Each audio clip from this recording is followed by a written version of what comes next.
જય શ્રી કૃષ્ણ પ્રિય દર્શક મિત્રો, મારી આ યુટ્યુબ ચેનલ શ્રી હરિભક્તિ રસમાં તમારા બધાનું હાર્દિક સ્વાગત છે. આજના વિડીયોમાં આપણે હોલિકા દહનની કથા શ્રવણ કરીશું. આના આગળના વિડીયોમાં આપણે હોળાષ્ટક અશુભ કેમ માનવામાં આવે છે તે જાણ્યું, તથા હોલિકા દહનનું મુહૂર્ત શું છે, કયા દિવસે હોલિકા દહન છે અને કયા દિવસે ધૂળેટીનો તહેવાર મનાવવાનો છે તેનો પણ વિડીયો મેં આપ્યો છે. એ બંને વિડીયો તમે ન જોયા હોય તો હું વિડીયોના અંતમાં વિડીયો આપી દઈશ અને ડિસ્ક્રિપ્શન બોક્સમાં પણ આપી દઈશ, તો તમે એના પર ક્લિક કરી અને એ વિડીયો જોઈ શકો છો. હિન્દુ ધર્મમાં હોલિકા દહનનું ખૂબ જ મહત્ત્વ છે. વસંત ઋતુમાં ફાલ્ગુન મહિનાના શુક્લ પક્ષની પૂર્ણિમાને દેશભરમાં હોળીનો તહેવાર ધામધૂમથી ઉજવવામાં આવે છે. પરંપરાગત રીતે આ તહેવાર 2 દિવસ ચાલે છે. પ્રથમ દિવસે હોલિકા દહન અને બીજા દિવસે રંગો અને ગુલાલથી ધૂળેટીની ઉજવણી થાય છે. માન્યતાઓ અનુસાર હોળીની પૂજા સુખ સમૃદ્ધિ લાવવા ઉપરાંત રોગોમાંથી મુક્તિ અપાવતી માનવામાં આવે છે. પૌરાણિક કથાઓ મુજબ હોલિકા દહનનો સંબંધ ભગવાન શ્રી વિષ્ણુ અને ભક્ત પ્રહલાદની કથાથી જોડાયેલો છે, જેમાં ભગવાન શ્રી વિષ્ણુએ પ્રહલાદને હોલિકાથી બચાવ્યા હતા. હોલિકા દહન આત્માની અને મનની શુદ્ધતાનું પ્રતીક માનવામાં આવે છે. સાથે જ આવનારા વર્ષમાં સમૃદ્ધિ અને કલ્યાણ માટે આશીર્વાદ મેળવવા માટે હોલિકા માતાની પૂજા ખાસ કરવી જોઈએ. હવે આપણે હોલિકા દહન વિશે જે કથા છે તેનું શ્રવણ કરીશું. પૌરાણિક કથા પ્રમાણે શ્રીમદ ભાગવતના 7મા સ્કંદમાં હિરણ્યકશિપુની કથા આવે છે. તેણે ઉગ્ર તપ કરીને બ્રહ્માજી પાસેથી અજર અમર થઈ એક છત્ર રાજ કરી શકાય તેવું વરદાન માંગ્યું હતું. બ્રહ્માજીએ વરદાન આપતી વખતે તેને અસુર શ્રેષ્ઠાનું સંબોધન કર્યું હતું. અસુર એટલે હલકો નીચ માણસ, દૈત્ય, દાનવ કે રાક્ષસ. વરદાન મેળવીને તેણે દિશાઓ, ત્રણેય લોક, દેવો, દૈત્યો, ગાંધર્વો, પ્રેત, ભૂપતિ અને લોકપાલોનું સ્થાન પડાવી લીધું હતું. તેના અત્યાચારોથી સૌ ત્રાસી ગયા હતા. ત્યારે બ્રહ્માજીએ આશ્વાસન આપ્યું હતું, આ અસુરની દુષ્ટતાને હું પહેલેથી જાણું છું, ગભરાશો નહીં. થોડી રાહ જુઓ, હું તેને ખતમ કરી દઈશ. હિરણ્યકશિપુને 3 પુત્રો હતા. ચોથા સૌથી નાના પુત્ર તરીકે પ્રહલાદનો જન્મ થયો. આવા નાસ્તિક અસુરને ઘેર આસ્તિકનો જન્મ થાય ખરો? પણ થયો. જોકે જન્મથી કોઈ આસ્તિક કે નાસ્તિક નથી હોતું. સીધો આસ્તિક તરીકે કોઈનો જન્મ થતો નથી.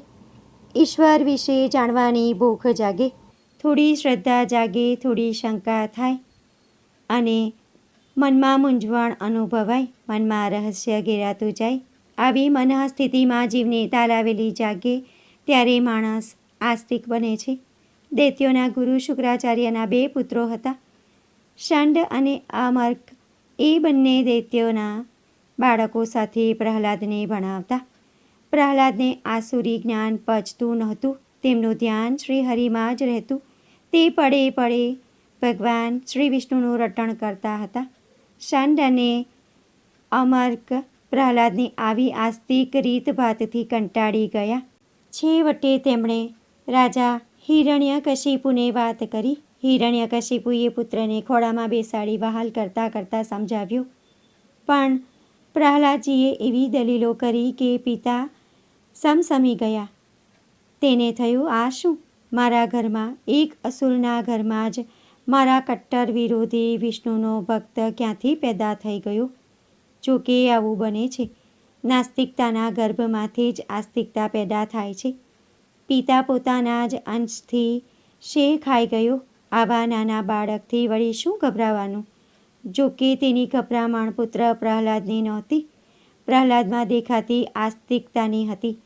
ખોટા માણસોની વચ્ચે સાચો માણસ આવી જાય તો ખોટા ડરે છે. અસત્યની સામે સત્ય આવીને ઊભું રહે તો અસત્યની હાર થાય છે.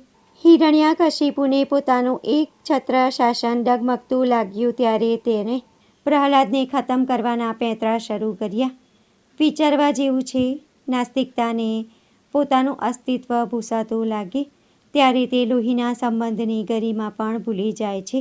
તેમના પિતા હિરણ્યકશ્યપે તેમના ગુરુને કહ્યું, કંઈક એવું કરો કે પ્રહલાદ વિષ્ણુના નામનો જાપ બંધ કરે.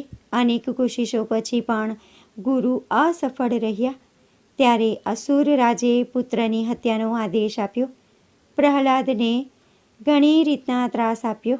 પ્રહલાદને ઝેર પીવડાવ્યું. તેમણે પ્રહલાદ પર ત્રિશૂળના ઘા કરાવ્યા. ઝેરી સાપનો દંશ દીધો. ઊંચા પર્વતની ટોચ પરથી ખીણમાં ગબડાવ્યા. તલવારથી પ્રહાર કર્યો. નાગ સામે ઊભો રાખ્યો. હાથીના પગ નીચે પણ કચડી નાખવાનો પ્રયાસ કર્યો, પરંતુ દરેક વખતે ભગવાને પ્રહલાદનો જીવ બચાવ્યો. માન્યતા છે કે હોળી પહેલાંના 8 દિવસ એટલે કે ફાગણ સુદ અષ્ટમીના દિવસથી લઈને પૂનમ સુધી પ્રહલાદે ખૂબ જ યાતનાઓ સહન કરી હતી. તેને જ યાદ કરીને હોળાષ્ટક ઉજવવામાં આવે છે અને આ દિવસોમાં કોઈ પણ જાતનું શુભ કાર્ય કરવામાં આવતું નથી. છેવટે હિરણ્યકશિપુએ પોતાની બહેન હોલિકાને પ્રહલાદને પોતાના ખોળામાં બેસાડીને અગ્નિમાં પ્રવેશવાનું કહ્યું, કેમ કે હોલિકાને વરદાન હતું કે અગ્નિ તેમને બાળી શકે નહીં. તે ખુદ અગ્નિ સ્વરૂપ હતા. હોલિકા પોતાના ખોળામાં બેસાડીને પ્રહલાદને લઈને અગ્નિમાં પ્રવેશ્યા. પણ જેવા તે અગ્નિમાં પ્રવેશ્યા તે પોતે જ રાખ થઈ ગયા. વિષ્ણુ ભક્ત પ્રહલાદને ઊની આંચ પણ ના આવી. જ્યારે ધાર્મિક વ્યક્તિ મનથી સંપૂર્ણ સમર્પિત હોય ત્યારે દુનિયાની કોઈ તાકાત તેને મારી શકતી નથી. મીરાને પણ ઝેર આપવામાં આવ્યું હતું, પણ કહેવાય છે કે નિર્બળનું બળ રામ હોય છે. નિર્બળ દેખાતા ભક્તમાં જે શક્તિ દેખાય છે તે તેની નહીં પરંતુ ઈશ્વરની હોય છે. જ્યારે માણસ એમ માને છે કે હે ઈશ્વર, હવે મારી કોઈ હસ્તી નથી, અંદર બહાર સર્વત્ર તું જ છે, ત્યારે તે ભક્ત બને છે. એવો ભક્ત કદી મૂંઝાતો નથી, ચિંતા કરતો નથી, દુઃખી થતો નથી. તે માને છે કે હું ચોટ ખાઈશ તો મને નહીં એને વાગશે, હું જીતીશ તો એ જીતશે, હું હારીશ તો એ હારશે, હું મરીશ તો એ મરશે. ભક્ત પછી સંસારી રહેતો નથી, પરમાત્મા સાથે એકત્ર થઈ જાય છે. આત્મા અને પરમાત્મા વચ્ચેથી બધું જ અંતર હટી જાય છે. જરાય અંતર રહેતું નથી. ના કોઈ ઈચ્છા, ના કોઈ વાસના, બસ હરિનું નામ. હિરણ્યકશિપુ અને પ્રહલાદ આપણા અંતરમાં ઉઠતી ભાવનાઓનું પ્રતીક છે. ઇન્દ્રિયો ઈચ્છાની હઠ કરે ત્યારે સમજવું હિરણ્યકશિપુ છે. શ્રદ્ધા અને આસ્થા જાગે ત્યારે સમજવું પ્રહલાદજી હાજર છે. આંતરખોજ કરનાર જાણે છે કે દેવ વૃત્તિ અને દૈત્ય વૃત્તિ સામસામે આવે ત્યારે જે જીતે એ તરફનું વલણ માણસ આસ્તિક છે કે નાસ્તિક એની જાણ કરે છે. એકવાર ઈશ્વરના સાન્નિધ્યનો જેણે સ્વાદ ચાખી લીધો હોય પછી તે લાચાર નથી હોતો. નાસ્તિકતાના ખોળામાં આસ્તિકતાને બેસાડી ભલે ચારે બાજુ ભડભડતો અગ્નિ પ્રગટાવો, આસ્તિકતા હેમખેમ બહાર આવે જ. હોળી એટલે નાસ્તિક સામે આસ્તિકતાનો વિજય. આ ધારણા જ હોળીના દિવસને રંગીન ઉત્સવમાં ફેરવી દે છે. હોળીનો દિવસ એટલે અબીલ, ગુલાલ, રંગ, મસ્તી, હાસ્ય, ઉલ્લાસ અને આનંદનો દિવસ. તેથી ફાગણ મહિનાના પૂર્ણિમાના દિવસે હોલિકા દહન કરવામાં આવે છે અને પ્રહલાદની બચી જવાની ખુશીમાં તેના બીજે દિવસે રંગોત્સવ એટલે કે ધૂળેટીનો તહેવાર મનાવવામાં આવે છે. હોલિકાની સાથે તેના ખોટા ઈરાદાઓને કારણે આવું થયું. તેથી જ આ તહેવારને બુરાઈ પર સારાની જીત તરીકે ઉજવવામાં આવે છે. થોડા દિવસો બાદ ભગવાન શ્રી વિષ્ણુએ નરસિંહનું સ્વરૂપ લઈને હિરણ્યકશિપુનો વધ કર્યો હતો. આ તહેવારને લગતી બીજી પણ એક પૌરાણિક કથા છે.